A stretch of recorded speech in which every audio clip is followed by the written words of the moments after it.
Hello and welcome to the National World War II Museum's podcast series, Service on Celluloid. This podcast is brought to you through the generous support of the Albert and Ethel Hertzstein Charitable Foundation. Each week, our in-house experts sit down with special guests to discuss the depictions of World War II on film. Sit back and get ready for a lively debate that will reveal the good and bad of how Hollywood shows the 20th century's most dramatic event. My name is Seth Paradin, historian and digital content manager here at the National World War II Museum in New Orleans, and our special guests for today's episode are Kaylee Martin, historian. Hello.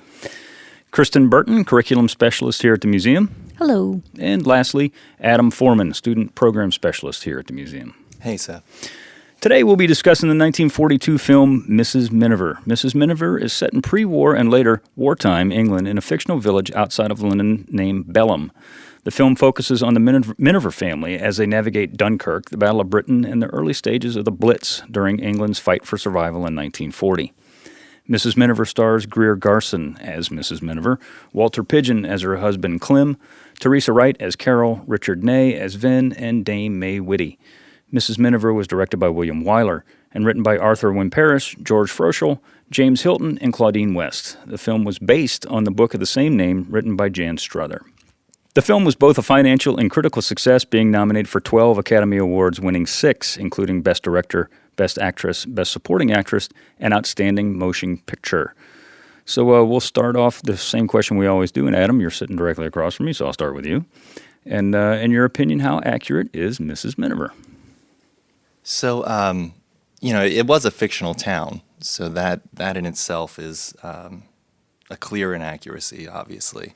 But it really does show a good swath of English social life. It shows the class system in England. It shows the obviously how that class system deals with the Blitz and deals with Nazism knocking on their door. So I would say that it's actually relatively accurate for its intent as a propaganda film. Kaylee? I agree. I think one of the things that kind of threw me off the timing.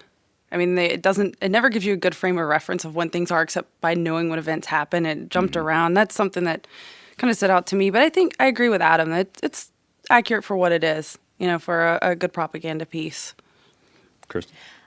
I mean, this is what I get stuck on with this film is it's set in Britain in a fictional town, but it seems so American. And a lot of the scenes that are depicted, especially at the beginning of the film, I just wondered how British it was the entire time I was watching it. There's certain parts where, especially with Lady Belden, she's very British.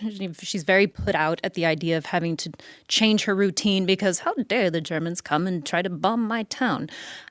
She has a Rose show to worry about.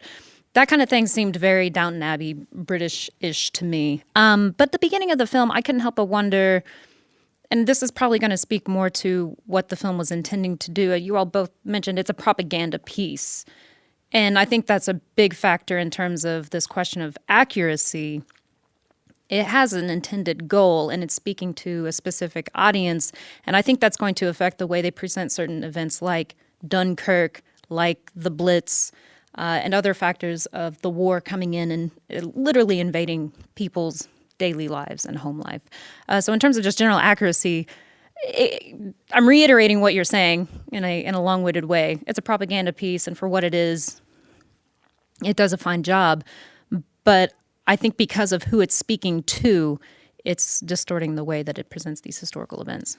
That brings up a really good point. So it certainly was an Americanized, exaggerated British version of what we would think British people are like, right? So the matriarch of the town it doesn't seem to be one character itself. It seems to be kind of an accumulation of many different ideas of what British society would be.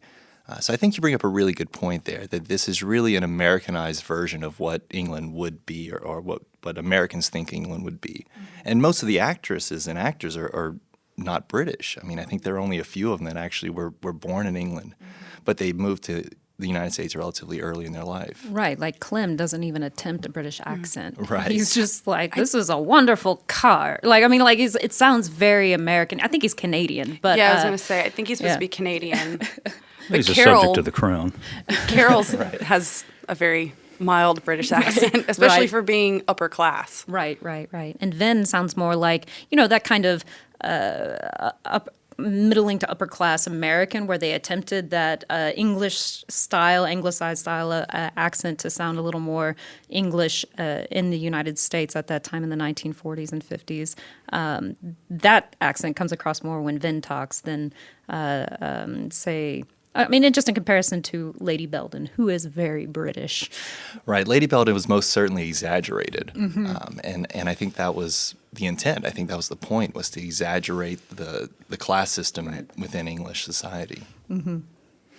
Well, the first 20 minutes of the film is focused on extravagant spending, and it's kind of odd, really, considering the point of the movie. I really don't. I'll be honest with you. I really don't get it. I don't understand what the point is. But how accurate is that in regards to the Minivers as middle class? And let me just say this: I don't think the Minivers are middle class. They are they are, if anything, they're upper middle class Definitely. or lower upper class, if however you have want to say it. servants at home. Live in, sir, two of them. And then there's the guy Horace, who I'm not really. Maybe y'all can tell. I'm not really sure what the hell it was that he did, but he did something clearly. He dated Gladys. Yeah, he was the partner of Gladys. Yeah. But they had live-in servants, and they lived on the Thames, for crying out loud. And homie had a boat and everything else, and A brand new car. and the Brand boy new hat. Yeah. Oh my gosh, The boy the went hats. to Oxford, so these people were not poor. No.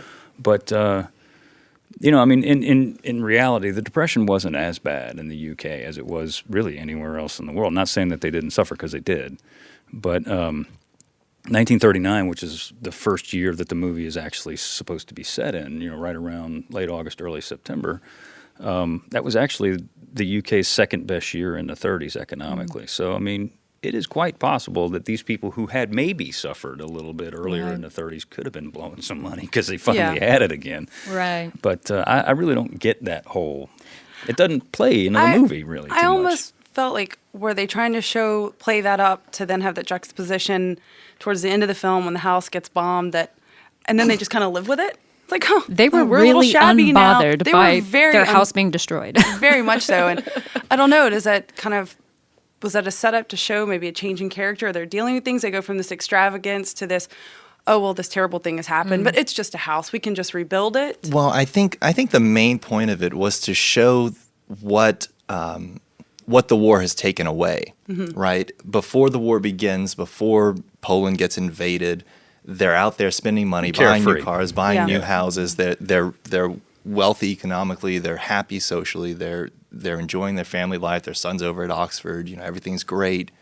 And then all of a sudden, Poland gets invaded, and all of a sudden, the UK goes to war, and then everything changes, right? So it was to set up this idea that everything was fine and dandy. We all have roses. We all have a nice garden. And then all of a sudden, everything changes. And that's because the Nazis are trying to take over the world, right? And they set up that juxtaposition pretty well. They, showing the bombed house, showing the devastation of the town, and that, whenever they were bombing the village and they were showing the fires blazing, and so they were really setting up this idea that their lives were stolen from them, that they're Everything had changed. everything, that everything had changed. And the viewer in 42 is going to know by then the rationing that's gone into place, and they're going to be more aware of just how dire things had gotten in Right. Britain. So I think that would have stood out to them. The thing I don't understand about the beginning of the film is you say it's a juxtaposition, but it seemed very heavy-handed to me, the way that it opens with Mrs. Miniver in a frenzy over this hat that she didn't buy. She gets off her bus home, almost misses the train later, so she can go buy this questionable hat that is just a mixture of all kinds of elements. You have your fur and feathers and fabric, and for the record, she never actually wears that hat out in the film. She only shows it off to her husband. She makes such a big deal about it. She never actually wears it. But also, she's in almost a state of panic when she runs into the store. Oh, I thought you would have sold it. I thought it was going to be gone. They're like, no, of course we set it aside for you. It was just so heavy-handed. And then following that up with Lady Belden getting on the train complaining about how impossible it is to shop because if you get to the counter, you have to pay twice as much if it's not sold already. And that stood out to me as odd in the aftermath of the Depression. And I did do a little digging because I wasn't sure about the effect of the Depression on Britain. And Seth, you're right. It didn't hit as hard, especially in the area around London. London, I mean, unemployment did increase, but it certainly wasn't as bad. They don't even call it the Great Depression. They called it the Great Slump, which I thought was very British. But it's one of those things that it stood out to me as still particularly odd how much they emphasized the spending and the extravagance and the spending on luxury items.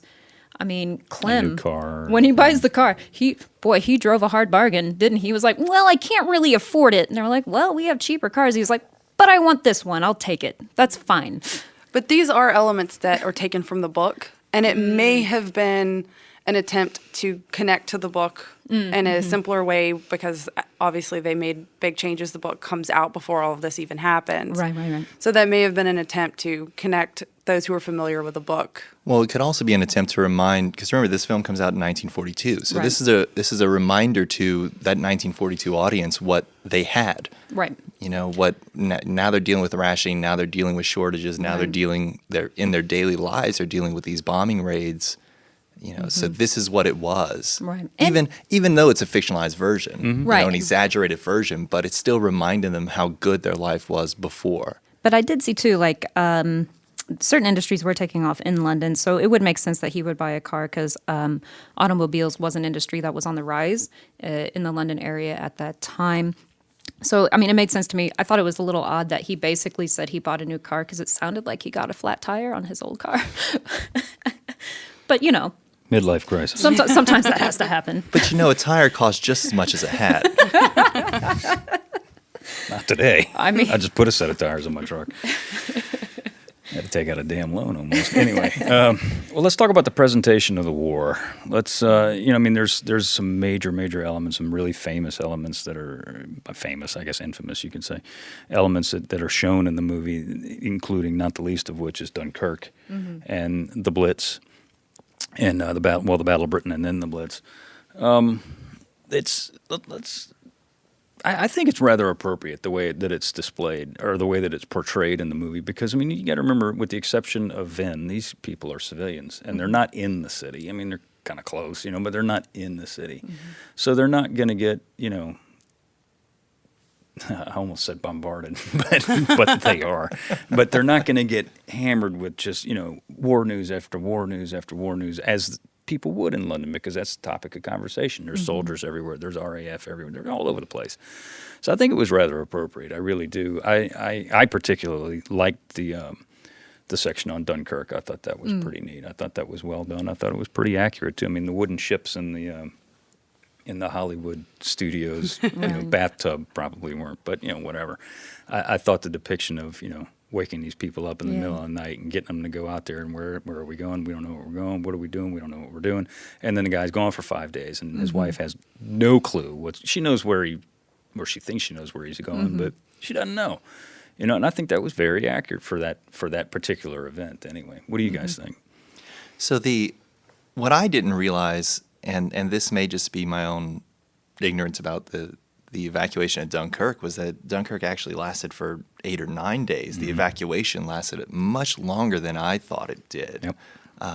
So whenever she said, "Oh, he's been gone for 5 days," it kind of shocked me. I was like, "Wow, you know, I know he's going to Dunkirk, but I didn't realize that evacuation took so long." So I thought that was a really important piece of the historical puzzle that they kind of threw in there as just a side note, right? Yeah.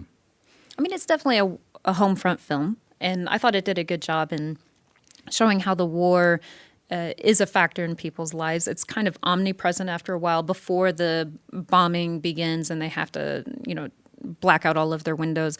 Although I think they do that in the film immediately after the Declaration of War comes through. They all go home and like start blacking out their windows.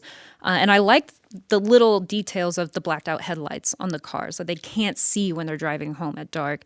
I thought that was a nice touch.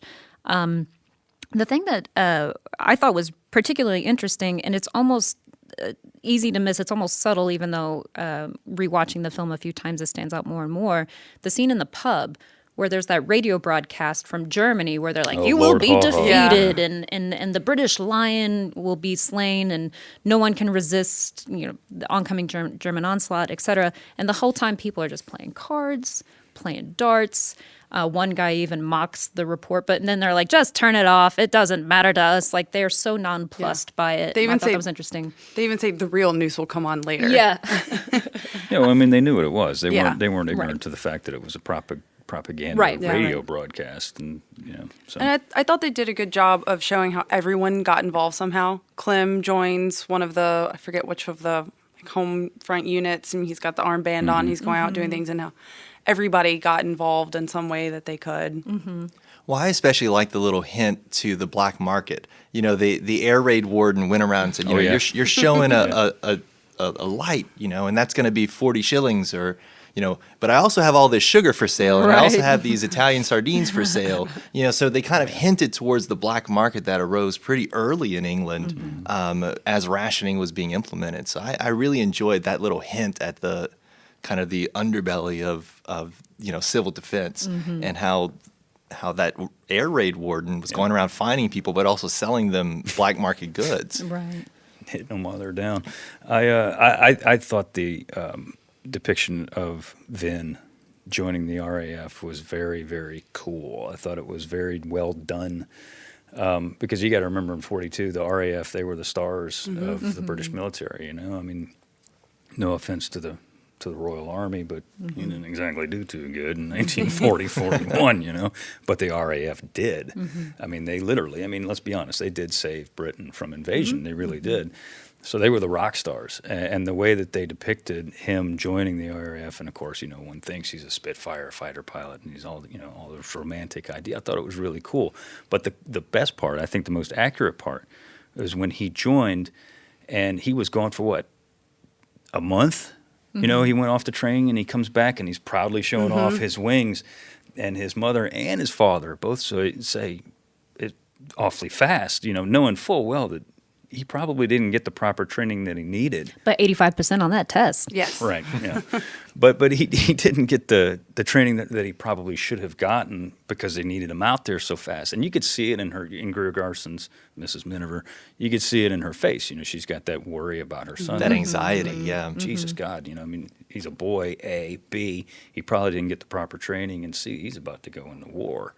And I thought that was really well done and accurate, too. And I like the way she just reacted when he very quietly at dinner says, because Horace is talking about going into the front line. I'll go to the front line and all of that. And he was like, not for me, it's the RAF. And I think that's the moment where She goes white when he says Mrs. that. Miniver is like, oh, this got This real. is real. Yeah, and I like that for her because she's very carefree. You could almost call her vapid at the beginning. Almost. If you want to, she's just worried about her hat and all these things. But it's the moment that character really takes on a lot of depth. Right. And she really changes after that. And I agree, it really stood out to see that, oh, okay, now it's literally hit home. Right. But it's also respectful that she waited until after he left the room to voice her concerns about it. She didn't discourage him in front of anyone. She didn't discourage him in front of himself. And if I told my mother I was joining the military, she would flip. She would disagree with everything I would say. So so it was really cool how in her silence she was also very supportive. Yeah, I thought that was really, really cool because Mom and Dad kept hitting that, it's awfully soon, son. That's awfully fast, son. And you could tell they were worried, and I thought that was really well done. I thought both Greer Garson and Walter Pidgeon did a really good job on that. Let's talk about the Blitz. This is that's the whole. That's the high point of the movie, or low point, if you want to say, of the movie. That occupies the vast majority of the quote combat unquote in this film. And again, I think from the perspective of, I wouldn't say suburbia because they didn't exist yet, but country folk, I think it was done very, very well. If you guys know about the Blitz, a vast majority of it, obviously, yes, they're bombing London, but a lot of the dogfights, 95% of them took place in the countryside. Right. They didn't fight over, they did fight over London, but very, very rarely. They tried to get to them before they got to London. That's the whole point of the RAF. But what do you guys think about that?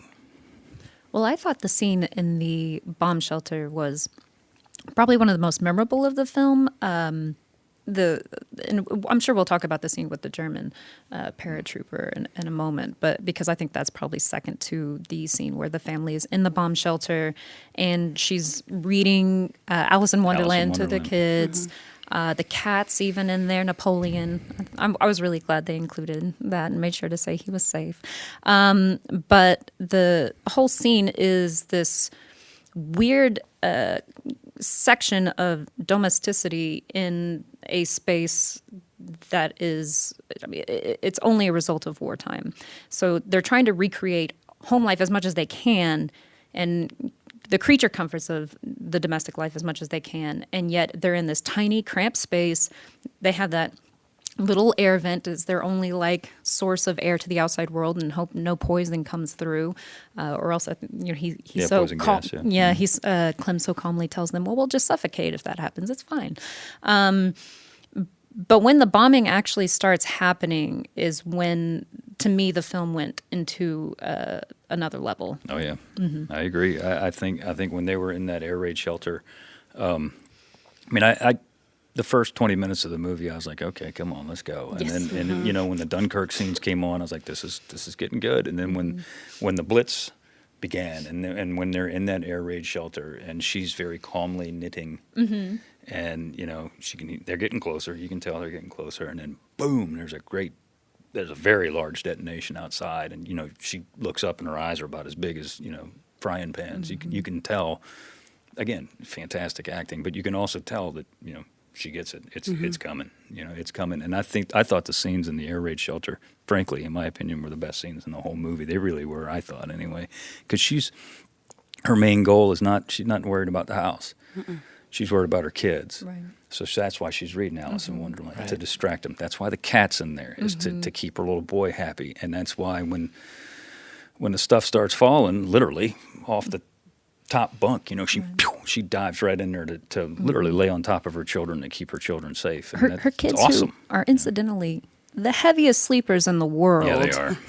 Well, some kids goodness. kids can nod off pretty good. But people were sleeping in those things night after night, and I imagine especially kids, That's true, they yeah. adapt. You And get used to it. And I thought they did a very good job of portraying what life was like in the shelters. They have their coffee, their tea, their little lamp, their biscuits, their comfort, and because people were encouraged to sleep in those at night.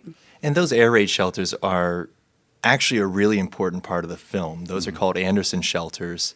And the government was giving those away for free. To poor people, they adjusted the price for wealthier folks. I'm sure the Minivers would have paid for theirs, a minimal cost. But they were given, the government was trying to encourage these for people to build these in their backyards. And they would bury them, 3 feet in the ground and then cover them with dirt or sandbags or whatever. And but the reason they showed such a really significant part of the film in an Anderson shelter is because this is a propaganda piece. They're trying to show that these shelters are safe, that they're easy to construct, that you can sleep like a baby in them, while these bombs are going off around Good you. So they're really trying to push the Anderson shelter as the way to go to protect yourself from the Blitz. So it's a really significant part of the film, and I think we've all hit on that already. Yeah. Well, we've kind of skirted around it this whole time we've talked about it, so let's just talk about it. Miniver is a propaganda film. This is a propaganda film from start to finish. And when was the book written, Kaylee? I guess it was 41? I think it actually came out in 40, I Did it? believe. And That's fast. what I understand is it had been a series of short pieces in newspaper. And then it was put makes together sense. as a book. Yeah, that makes sense. But the point of the movie is to get people to be aware of Britain's struggle for survival. But who is the film, in your opinion, who is this film aimed at, and to what purpose is it pushing? Adam, what do you think? That's actually a really difficult question. On first glance, I assumed that the audience was American. I assumed that it was to try to break American isolationism. I assumed that it was to try to get the United States to continue support of the war. Whenever it was released in 42, we had already, in the war. we were already in the war. So on a second glance, after I realized that, hey, we're already in the war, it's obviously partially for an American audience, but I think that this is really for a British audience, for a UK audience. This is for an audience that has been in a war for several years now. This is an audience that we're essentially losing a war for several years now. This is before the invasion of D-Day. This is before the invasion of Italy. So this is, they were essentially losing this war. They were surviving at this point. So this film, I think, is really for a UK audience, trying to give them hope and trying to give them, something else to look at other than them struggling to survive. Can I agree and disagree? Sure. I was going to split the difference as well. Go ahead. I think you're right. The whole emphasis of the quote-unquote British stiff upper lip is running throughout the movie. It's an important message, and it's one they emphasize and especially bring it home with that rousing speech from the vicar from the pulpit of the bombed-out church. But I do think the intended audience is American. We talked about it earlier, the fact that they don't try very hard to make it seem overly British with accents and whatnot. The whole opening 20 minutes, we talked about the kind of consumer culture that was driving things. I was reading an article in which they said that opening street scene outside of double-decker buses, it seems very American. I mean, you're Seems like very New York. Yes. And also, you notice Clem says 70 miles per hour when he's talking about how fast the car goes. I did not notice that. Good catch. Yeah. Right. Nice. But also, I was reading about how the director, William Wyler, was intending this movie to persuade American audiences, and he would rewrite scenes as events happened that pushed the United States closer to entering the war, and even rewrote the scene in which Miss Miniver faced off with that German paratrooper after Pearl Harbor happened, to make it more confrontational. And it was something he ended up butting heads with the head of MGM about, because MGM didn't want it to seem too confrontational with the Germans, and Wyler said, no, we are going to present the Germans as a clear enemy here. And after Pearl Harbor happened is when they included her slapping the guy across the face. Right. Yeah. Hollywood really tried to stay out of the war as much as possible. For a while. They really tried for several years. It wasn't until Charlie Chaplin put out The Great Dictator, Right. and things that physically 1940? mocked. Yeah, things that physically mocked the war and Germany itself. That's really what started to change the kind of idea. Well, something we got to consider, and you kind of made this point a roundabout way, is that, the movie was released in 42, but it was in production in 40 and 41. Yeah. So we were not at war. And I mean, I don't Right. know the exact date that the film was released. I just know 1942, and I I think it was in the summer. Okay, well, still, I mean, you're still producing all the way through, a good bit of 41, and I mean, Pearl Harbor's December. So, I agree with you, and I agree with you, Kristen, and probably you too, Kaylee, is I think this film was made for two audiences. I do think that it was made for a UK audience to kind of lift them up, to say, man, look how good you guys are doing. You guys are strong. You're strong people. The speech by the vicar at the end it's a fantastic speech, but it's about, holding together and staying the fight and all this. But it's also about getting American involvement in the war. Maybe not necessarily direct involvement, but supporting the Lend-Lease and helping these people out, because they were fighting for survival. They were not, as much as we like to think the United States was under threat of invasion, that's baloney. No, we weren't. The United States never would have been invaded, ever. Okay, I mean, we're too big of a country and we got too many resources. It just wasn't going to happen. But England was under a very real threat of invasion. And it brings home a point to, I think, very ignorant American audiences that, when you're living in New Orleans, you're not going to be invaded.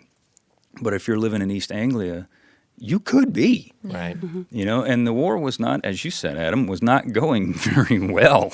You know, I mean, the Battle of Britain obviously changed that, but still, I mean, it's not like they were pushing the Krauts all the way back to Berlin because it didn't happen. Well, I mean, it did, but, you know, Well, not it's for like a few that. years. It's like that line where they say, if war comes, it's goodbye roses, and to which Ballard says to the, I don't think the other guy has a name that he rings the bell with, but that's who says the goodbye roses comment. And Ballard says to him, you may as well say that it's goodbye England. There will always be roses. Always be I think roses, yeah. some of the most blatant propaganda actually is, and it didn't stand out to me the first time I watched it. Watching it again, when Carol comes over for the first time, and Vin's sitting there, well, I've been at college and I'm Mr. Bookie, and she calls him out. Yes. And I think that is actually Weiler calling the United States out.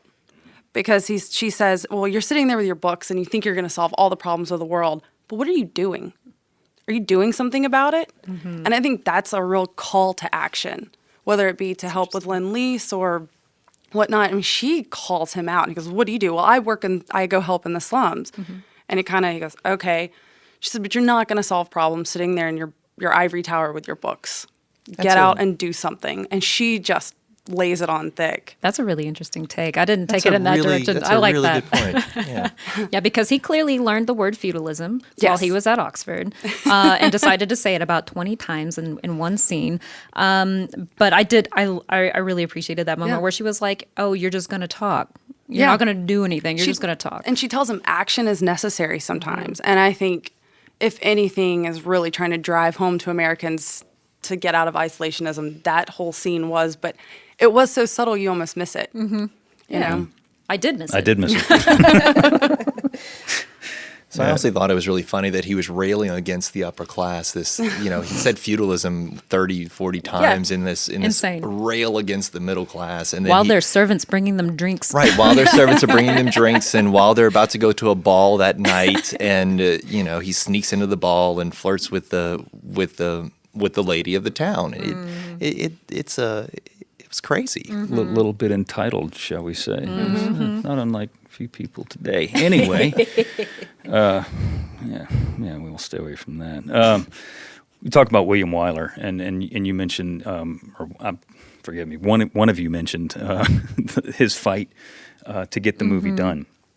There was a fight with the Hayes office, Joseph Kennedy, Senator Joseph Kennedy. You know, they were, I don't want to say they were pro-Nazi because they weren't, but Hollywood, like you said, Adam, Hollywood had a lot of money in Europe. You know, they got a lot of their money from European returns, you know, and Germany was one of those big-time markets. So that's very true when you were saying that, you know, Hollywood didn't want to piss off the Germans because that's where a lot of the money was coming from. Right. I mean, you got to think that Germans were ravenous for American films. I mean, they would go to the cinema as... So was Joseph Goebbels. Right, exactly. Yeah. I mean, he learned a lot of his tricks from American films.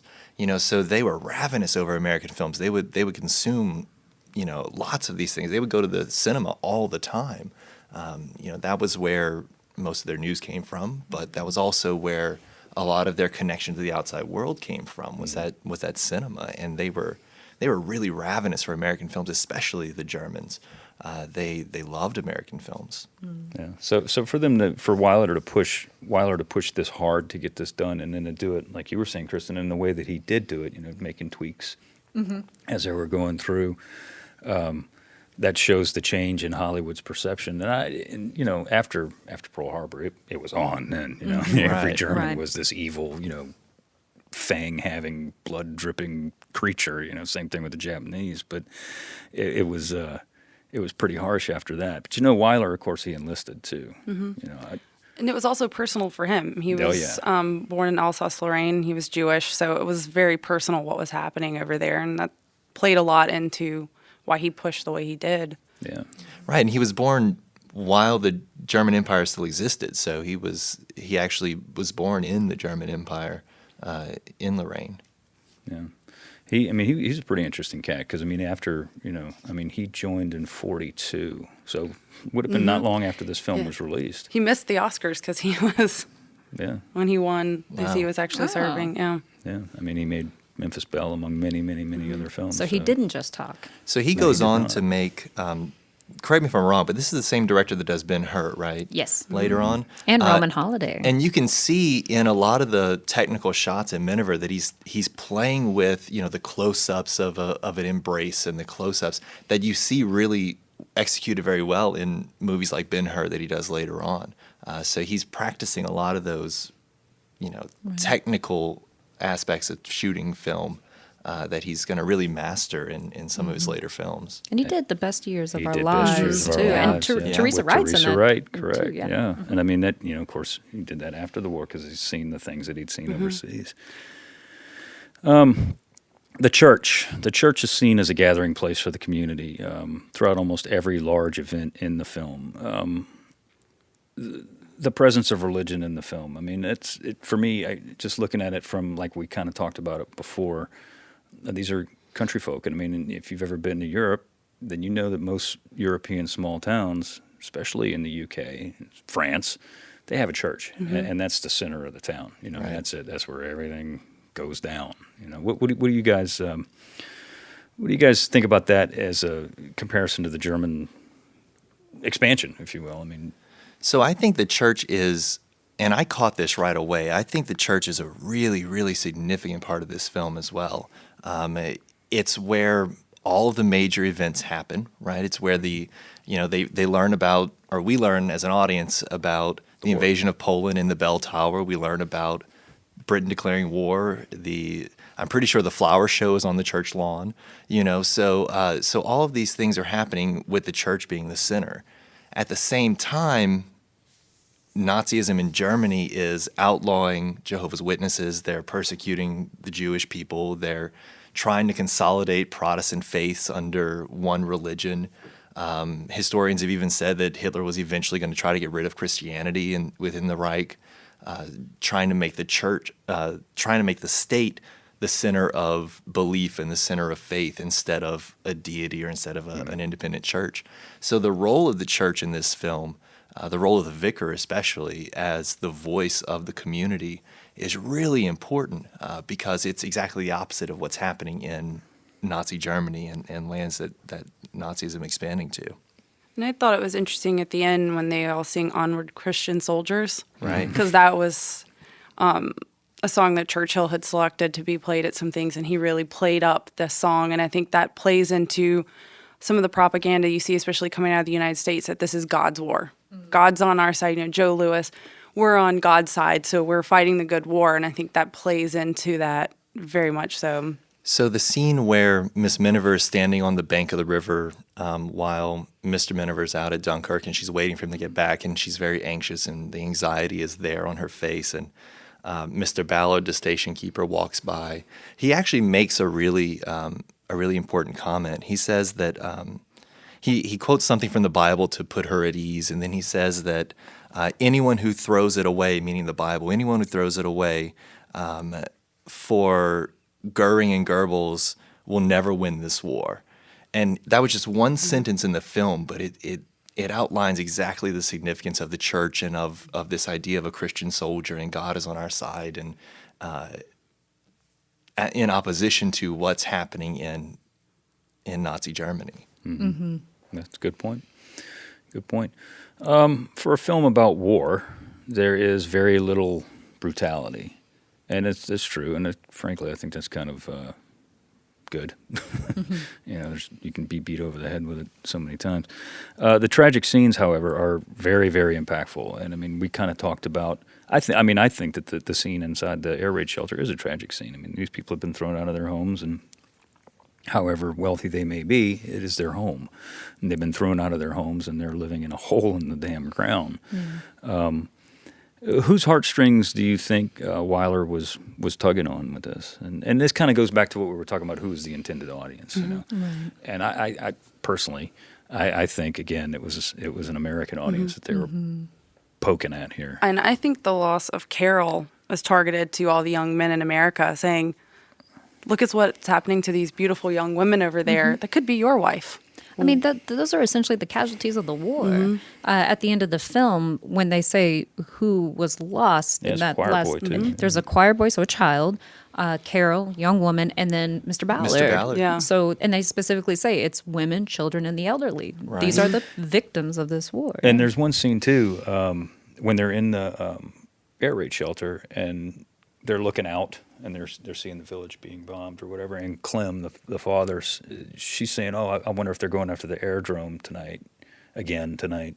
And he says, "Yeah, either that or the hospital." Yeah. You know? Yeah. That's a smack in the face Definitely. with a hammer right there. You know. And that brings us back to this idea that the director very purposefully painted the German as a brutal figure, and masterfully did so, because you don't see the violence and the brutality and the blood and the guts that you see in typical war films.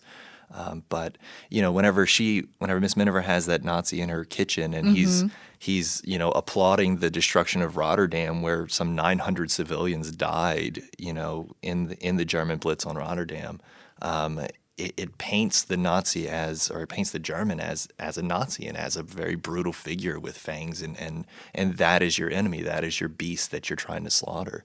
So even them mentioning, oh yeah, they're trying to target the airdrome and probably the hospital too. It's just another, paintbrush stroke. And it plays to the old, protecting the women and children, which is at the base of signing Right. up for many, many wars. It really gets to that kind of old, I hate to call it a cliche, but in a way it is, that old, defend the defenseless type of thing. It is, but it flips it on its head a little bit in terms of the fact that it's Mrs. Miniver who captures this Yeah. German, and it's been days since he was landed, because they mention before they even leave for Dunkirk that he'd this been on guy's the run out for like there. 3 days. Yeah. So it's been And- over a week. Yeah, so he's just been hiding out, and she's the one who stumbles upon him. And her reaction stunned me. So Mr. Ballard is within distance. All she has to say is, hey, Nazi right over here. Maybe come help. But she doesn't say anything. She even turns around and looks, and you can see him walking away. But she doesn't say anything. And then she tries to reach for the gun. I was deeply impressed, but I don't think I would do the same thing. But it was one of those things where it flips that cliche narrative on its head a little bit, in that it's women who are taking charge in these scenes.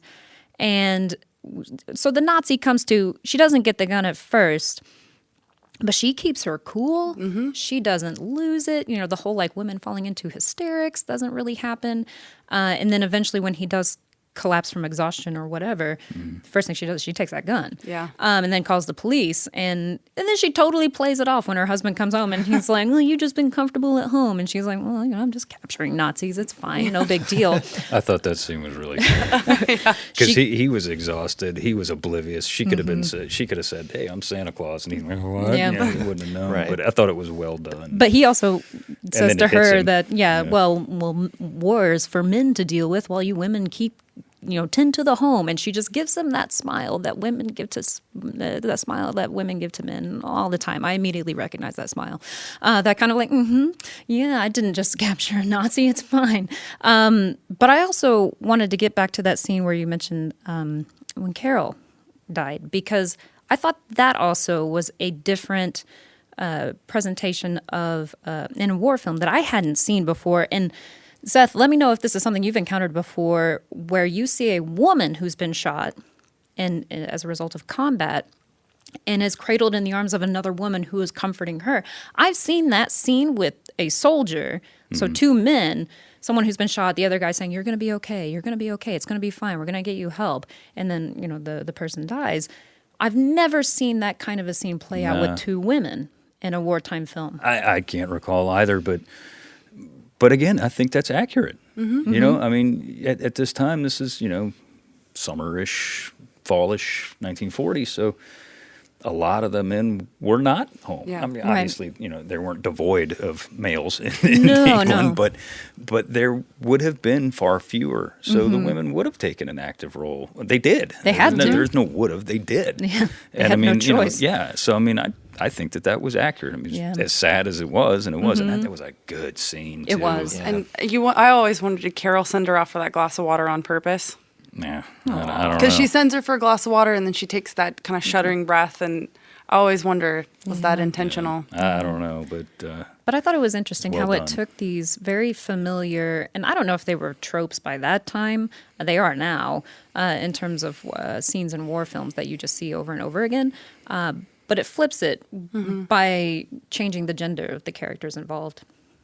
Yeah, thought that I was liked it. interesting. I thought it was well done all the way around. I mean, the film is entitled Mrs. Miniver. That's so, right. You know, she is going to be the star of the film, and Remember the ladies. I think it's well done. I think that scene was Carol dying. That scene specifically, I thought that was very well done, and we danced around it a little bit, but the capture of the German pilot, of the downed pilot, I thought that was very well done too. I thought it might have been a little highly dramatic maybe, but still, it was trying to get that point across, like we've talked about, that you know everybody's got to do their part, even if they're not expecting to Right. have to capture a But it was an downed actual German pilot in your garden. Yeah, but it was an invasion too. It was Sure. we Oh, had absolutely. an invasion into the home. This is another thing that's at risk here with the war. It's not just the loss of your flower competitions or being able to buy the nice hats, if we want to call them that. But the ability to buy luxury items, having these kind of what we would see as frivolous public, community events like a flower competition, being able to gather for tea or whatever. These are not just the things at risk. It's your homes. They lose their home later. But that's a physical invasion of the private sphere by the war itself. And I thought that was very powerful. Of a civilian sphere. Yeah. I mean, it's not that, the setting is not a military base. It's not so the invasion of a civilian sphere is I would add to that. And it's very real. Again, I mean, Right. these guys, when they got shot down, they had to go somewhere, Yeah. And I mean, the stories are out there of the home guard, hunting them down with pitchforks, and they did. But, I mean, scenes like this would have happened, and I'm sure they did, quite often, probably more often than anybody will ever know. But the Germans are, and again, we've bounced around a lot on this particular episode, but the Germans they're not given a whole heck of a lot of attention in this movie, with the exception of that scene.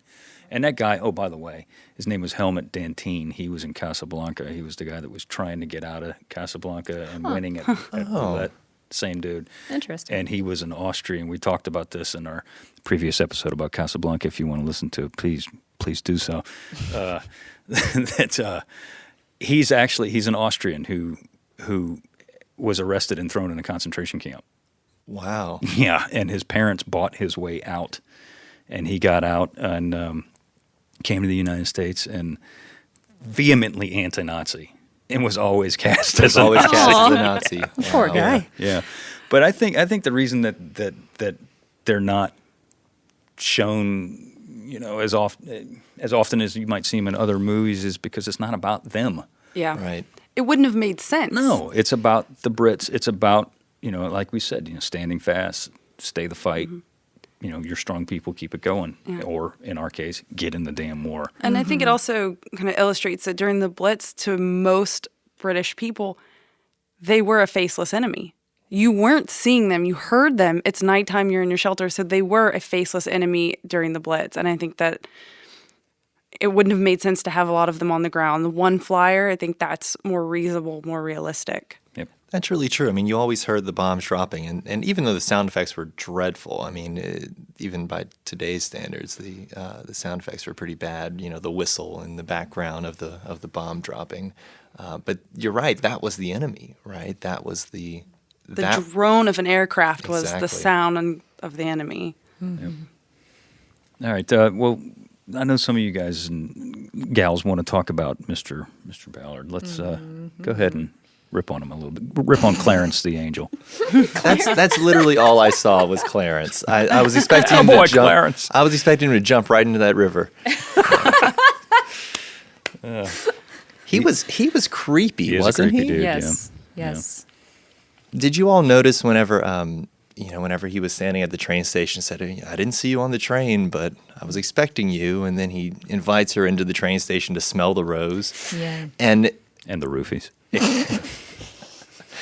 whenever he invites her into to smell the rose, the director changes the camera angle to where you can see him in the mirror on the fireplace. I did not notice that. So go back and watch it. So the director changes the angle of the shot to where you can see him in the mirror.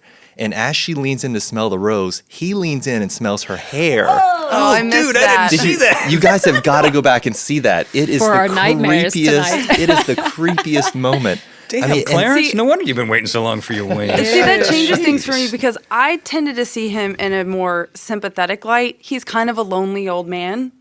And he's someone Yeah. who sees people day in and day out. And I think I kind of looked at him as one of these people that everyone walks past him. No one pays him any attention. And then here's Mrs. Miniver. She actually stops and gives him the time of day. And I think there's a lot of people that work jobs like that who feel so overlooked that when one person is kind to them, they kind of latch on to it. Right.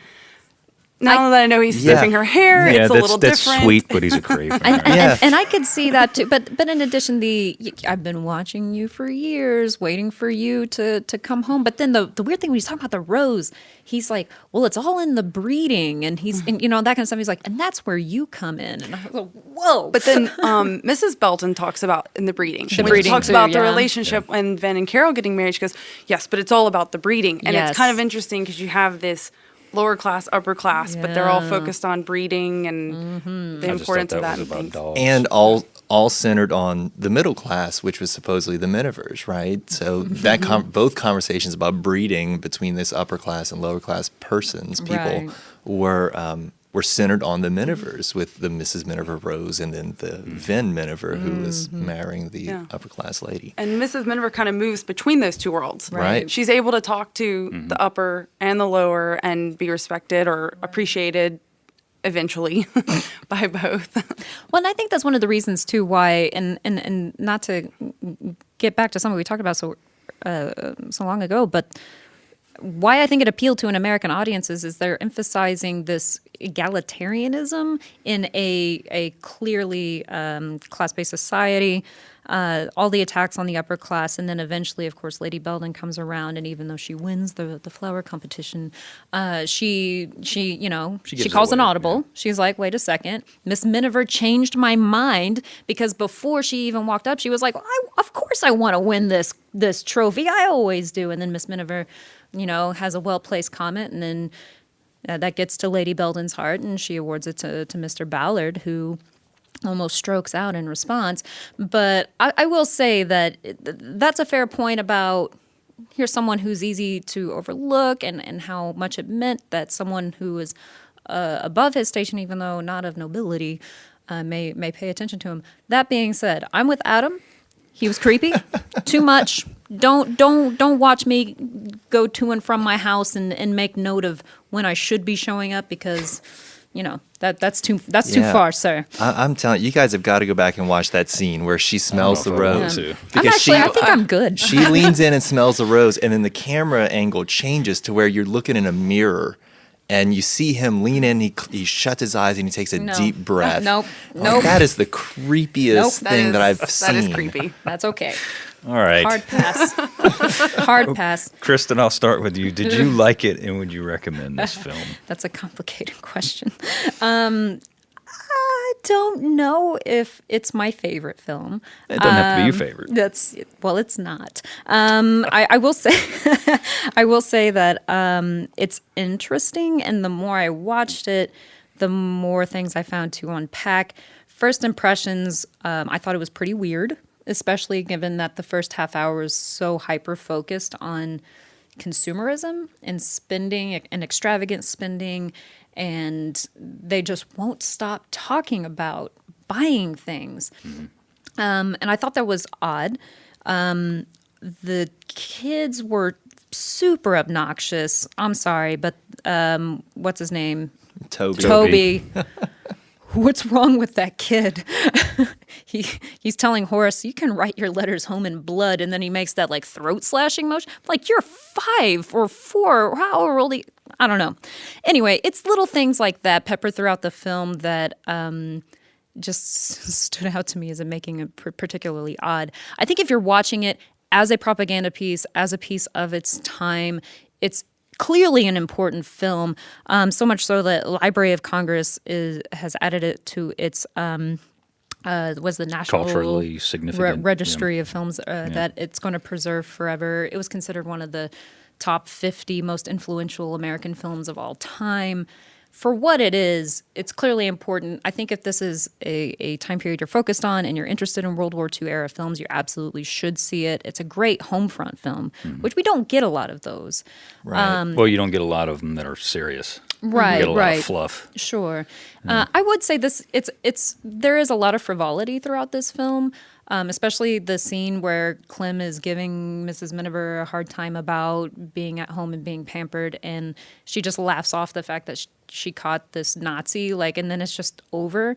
And so and the flower show and things like that, these things are important, but they're also frivolous, and I think that also speaks to the larger message of the film. So if you are interested in World War II era films, and especially propaganda pieces, I would recommend it. I think if you want to kick back and watch a fun little entertaining number before you go to bed, I mean, it may put you to sleep. I don't know. It depends on what your interests are. Kaylee? I have to be honest, I wasn't crazy about it the first time. I watched it again, and I liked it a lot more the second time. I definitely would recommend it. I think it has an important place in World War II films, and especially as a propaganda film. But you might have to give it a second watch to appreciate it a little bit more and to get a little more into it, because there are some things you kind of have to, I agree, you have to get past a few weird things first. But Adam? I actually really enjoyed the film. I thought the technical filmmaking aspect of it was really impressive. You can see where the director was playing with ideas that he had as far as framing shots and the dramatic close-ups of a hug or of a creepy hair smell. I thought that was very clever. For what it is as a propaganda film, I thought it was excellent. It won Best Picture, and it. I think she won Best Actress as well. Mm-hmm. So I think this was all around a pretty good film. I would recommend it. I think that anyone who is interested in World War II films, which I think all of our listeners are, this is definitely a must-watch for them. Yeah. We have a nice spectrum going across the table. I would agree. I liked it. I have seen bunch of World War II movies, and I got to admit, I had not seen this one. I have it on DVD at my house. I had never watched it until I watched it 2 nights ago, and I thought it was good. I agree. I think the beginning, the first 26 minutes, I think is what it is weird. It is very strange. But once you get past that, I think it's really good. I think it's very important today, just as much as it was then. Obviously, England's not under threat of invasion, but it carries a good message, and I think it's a good flick. And I don't know if I'd sit down and watch it again on a Saturday night to knock back a few drinks too, but if it was on TV and there was nothing else on, I'd turn it on, and I would recommend it. I'd recommend that people look at it and check it out, because as a propaganda piece, as a movie of its time, I think it's very well done and very important, and especially when you consider what William Wyler went on to do and what he was trying to do, right, and what he went on to do afterwards. And I'm talking about enlisting in the Army Air Forces and making Memphis Belle, and then coming home and among other things, and then coming home and making Best Years of Our Lives, which is also an episode on this podcast if you want to listen to that. So smooth. But I mean, in all seriousness, shameless plugs. Hell yeah, man! But in all seriousness, no, I did like it, and I would absolutely recommend it. I do think once you know where it's going, it becomes a better film. Mm-hmm. And if you've read the book, and I unfortunately wasn't able to make it all the way through, but I read enough of it to feel like that first 26 minutes is an homage to the book. She is quirky. She has, all these thoughts about smells and these events and how they make her feel. She's a very quirky individual, and I think that was playing to the book. I see. In those first 26 minutes, it's also a nod to the success of capitalism. I mean, that's exactly what it's doing. Well, final thoughts. Adam, can you sum this up in a sentence or two? I think that the first time that I watched this film, I caught a lot of the smaller details, but because we were preparing for this filming, so this broadcast, I think that if you go into it knowing that it's a propaganda film and knowing that it is shot very well that you can really just sit down and just enjoy it. You don't have to think too much about it because the message is pretty clear. So I really enjoyed this film a lot. Kaylee? I think it's a quirky little propaganda film and a beautiful piece of cinema. Kristen, sentence or two? I think it's a fine film, but I do enjoy the fact that women are a central focal point and primary actors of in what is a home front piece. Mm-hmm. And I usually pull a quote from the film, and I'm going to do so here. We have buried our dead, but we shall not forget them. Instead, they will inspire us with an unbreakable determination to free ourselves and to those who come after us from the tyranny and terror that threaten to strike us down. This is the people's war. It is our war. We are the fighters.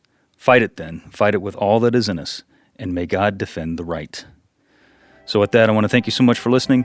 If you'd like to hear more about the events we discussed today, tune in to our mini episode next week. You can follow us on Facebook, Instagram, and Twitter at Service on Celluloid. Be sure to rate and review us on iTunes if you like what you hear. I'd like to thank everyone who made this podcast possible, our producer, Tessa Jager, and Music Shed Studios here in New Orleans. This has been a production of the National World War II Museum.